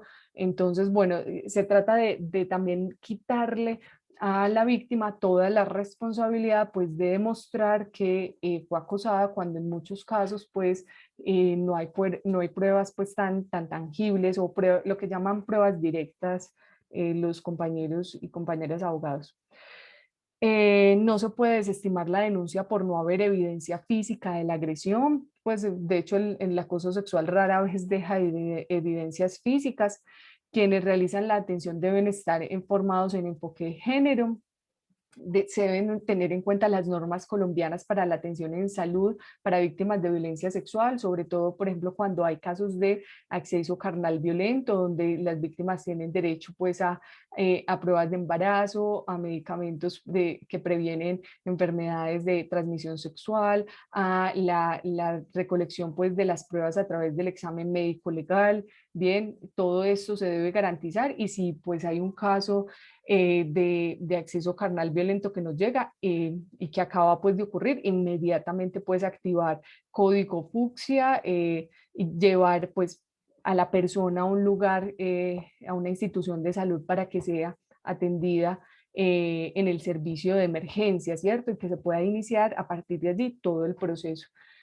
Eh, Valorar el contexto, las relaciones de poder, las condiciones de vulnerabilidad de la víctima, las construcciones sociales sobre el género y demás elementos que obstaculicen el consentimiento libre y voluntario, ¿cierto? Bueno, se trata de mirar en el caso, por ejemplo, porque algunas personas que consintieron una relación sexual lo hicieron con un consentimiento viciado, es decir, obligadas por la fuerza, ¿cierto? Tener en cuenta esos factores de vulnerabilidad de la víctima o esos factores agravantes, por ejemplo, que me acose a alguien que tenía el deber de protegerme, ¿cierto? Hay personas que las instituciones tienen un deber especial de seguridad por el rol que ocupan, ¿cierto? Si es un administrativo, en un cargo directivo, si es un docente, tiene más responsabilidad de protegerme que otros miembros de la misma institución. Entonces hay que analizar esas relaciones también de poder.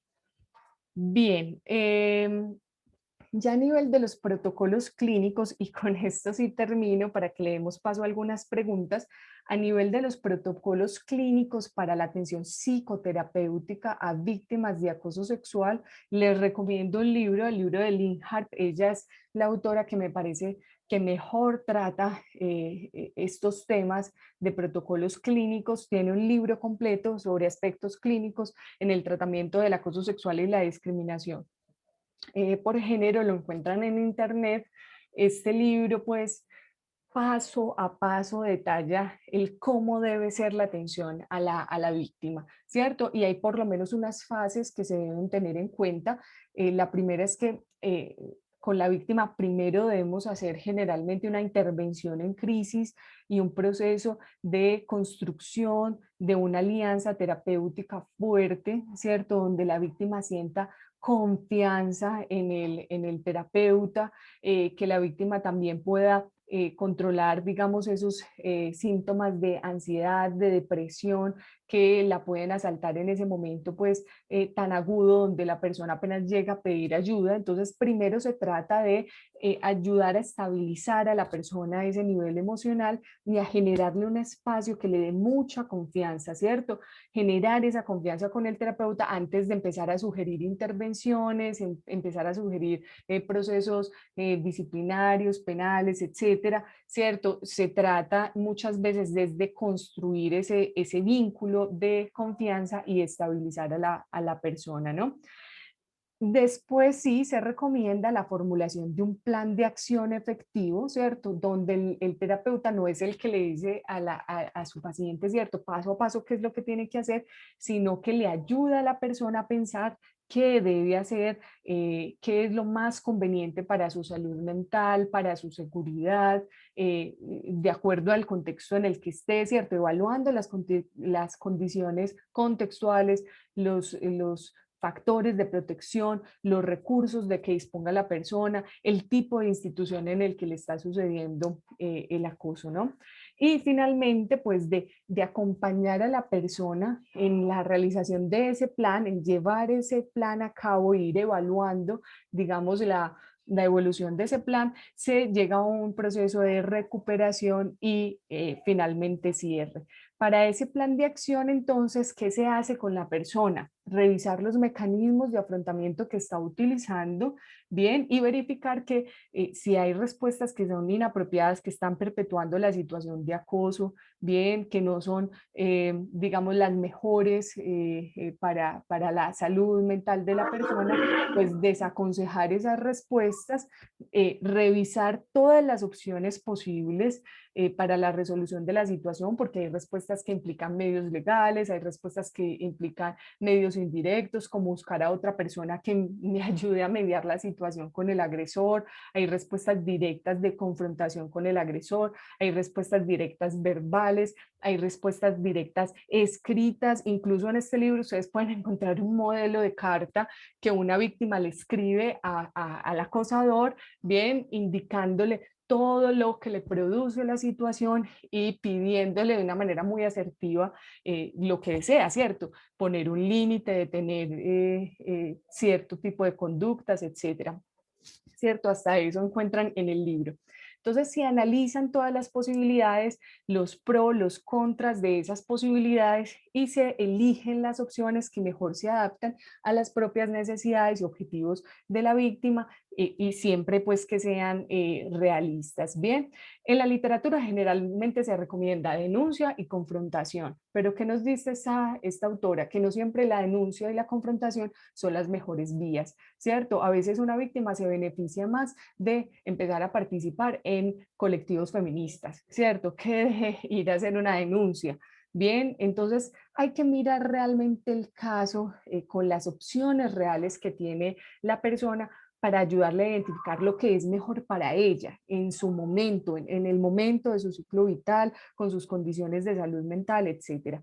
Proceder con el plan al ritmo de la víctima, ¿cierto? No del terapeuta, y desarrollar siempre medidas de protección para verificar que la persona pues no vaya a recibir represalias, ¿no? Por eso también se recomienda que si bien pues el psicólogo que hace este tipo de atenciones pues no es que se deba ir a estudiar derecho, pero sí debe conocer mínimamente pues una legislación de su país, rutas de atención externas e incluso instituciones como las hay muchas en la ciudad que prestan esta atención, asesoría jurídica gratuita, que hacen litigio estratégico con estos casos, etcétera.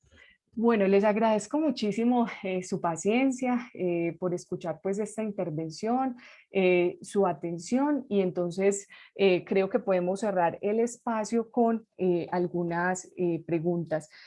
Voy a revisar el chat porque creo que hay intervenciones, pero bueno, también está Beatriz Yamile que está levantando la mano. Entonces, si quieres, Beatriz, puedes hacer tu intervención. Ok, un momento.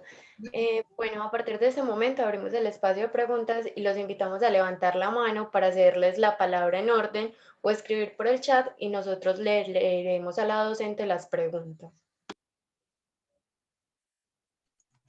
Ok, bueno, Beatriz Yamile, quien les habla. Hay una parte que me preocupa mucho dentro de las diferentes situaciones que se ven en abuso y es las rutas, ¿cierto? Hablo pues directamente por el municipio. Yo trabajo como psicóloga en Secretaría de Salud a pesar de que hay las mesas pues de violencia de género y todo eso, pero no hay unas rutas establecidas. Entonces, cuando esto ocurre, lamentablemente las personas quedan ahí. De hecho, hay muchos en el momento que han tenido no solamente el abuso sexual, sino que también se han activado el código fucsia. ¿Y qué pasa? No hay un seguimiento, no hay, lamentablemente, dentro de lo que la parte de policía de infancia y adolescencia, ni siquiera entregan un radicado. Entonces las personas quedan ahí en stand-by sin saber directamente qué más hacer. Entonces, sí me gustaría como saber en qué parte puedo encontrar, aunque ahorita tú lo hablabas cuando ponía las diapositivas, en cuanto a las rutas, así sea una ruta general y que de ahí, pues supongo yo que cada municipio o cada institución podría entonces organizarla de acuerdo como a sus necesidades. Ujú. Bueno, Beatriz, muchas gracias por tu intervención. Yo pues en tu caso que estás en un municipio pues de Antioquia diferente al Valle de Aburrá, recomendaría un contacto directo con la Secretaría de las Mujeres de la Gobernación de Antioquia, porque sé que las compañeras de allá pues vienen haciendo un trabajo fuerte, comprometido, pues he estado en diversos escenarios participando con ellas, entonces creería que puede ser una buena vía, ¿cierto? Directamente apelando a la Secretaría de las Mujeres de la Gobernación. Y a otras instancias entonces como Defensoría del Pueblo también son recomendadas, ¿cierto? Cuando las rutas originales que se activaron no están siendo efectivas. E incluso hay otras organizaciones en la ciudad encargadas, orientadas al litigio estratégico, o sea, que toman estos casos que realmente no han podido avanzar para hacerles un seguimiento pormenorizado, ¿cierto? Y verificar que sí se cumplan las medidas. Hay una organización en Medellín que se llama Alianza Estratégica por las Mujeres, ¿cierto? Esa es una de las organizaciones que hace este trabajo. Igual, pues les puedo dejar mi correo electrónico también porque en este momento pues estoy dando la información así pues como muy suelta, pero para recomendar como organizaciones o directorios específicos me pueden escribir un correo, ya lo voy a dejar aquí en el chat y les paso la información pues como mucho más organizada. Pero Beatriz, tú tienes la razón, o sea, hay muchas situaciones de impunidad en violencias sexuales y de género en nuestro país y pues realmente es una condición de mucha precariedad. Algunos dicen pues que apenas un 2, un 5% de los casos se llegan a atender de manera efectiva, ¿cierto? Eso es lo que dicen pues las organizaciones feministas y de observatorios de género que han tratado el tema, entonces realmente pues sí puede ser una, una situación bastante difícil, entonces a veces toca salirse de la ruta normal que implica, por ejemplo, llamar al 123 Mujer, poner la denuncia en fiscalía, poner denuncia en CAIBAS, ¿cierto? Y apelar a otras instituciones, otras organizaciones alternas que realizan un trabajo de acompañamiento más especializado. Eso es pues lo que recomendaría. Muchas gracias. Sí, entonces yo estaré atenta para escribirte, muy amable. Voy a escribir.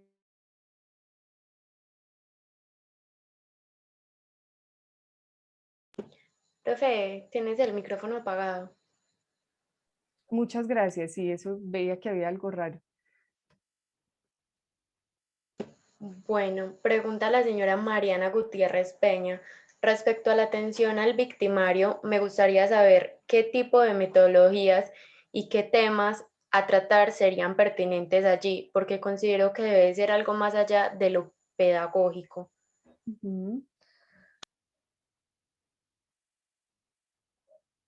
Bueno, no sé en qué momento pues nuestra asistente hizo la pregunta, no sé si ya lo había tratado o no, porque creo que más allá de lo pedagógico sí vimos algunos elementos en la charla, puntualmente volvería sobre lo que he trabajado, que es el entrenamiento en consentimiento sexual, ¿cierto? Se puede buscar así en internet y hay pues una serie de técnicas, de estrategias, ¿no? Que le ayudan a la persona a aprender a mejorar su comunicación, ¿cierto? Son intervenciones orientadas a la comunicación en ese ámbito de lo sexual. Y propiamente están los modelos psicoterapéuticos también de intervención con perpetradores de violencia de género y con maltratadores de mujeres, ¿cierto? Que también hay modelos específicos que se pueden encontrar pues en la literatura sobre el tema. Si quieren, también me pueden escribir para enviarles material más pues concreto sobre el asunto, ¿no? Pero existe pues también documentado que esas, como les decía ahorita, estas intervenciones pueden funcionar siempre y cuando pues la persona tenga un interés genuino en modificar pues esos comportamientos abusivos. Pregunta la señora Vanessa Rojas Bolívar. ¿Puedes repetir el nombre del libro recomendado en la última parte de la conferencia, por favor? Sí, claro que sí. Es más, si me escriben al correo que les dejé, se los puedo enviar también, pero les voy a poner el nombre por aquí en el chat también, para que todos lo tengan. Allí está.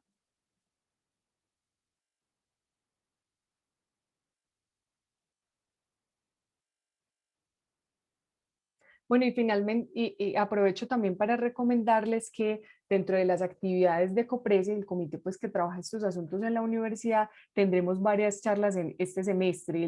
El 7 de abril, por ejemplo, vamos a tener una charla con un psicólogo forense que estará orientada específicamente a la evaluación, pues identificación de situaciones de abuso sexual infantil, ¿bien? Y también tendremos otras que pueden ser de su interés.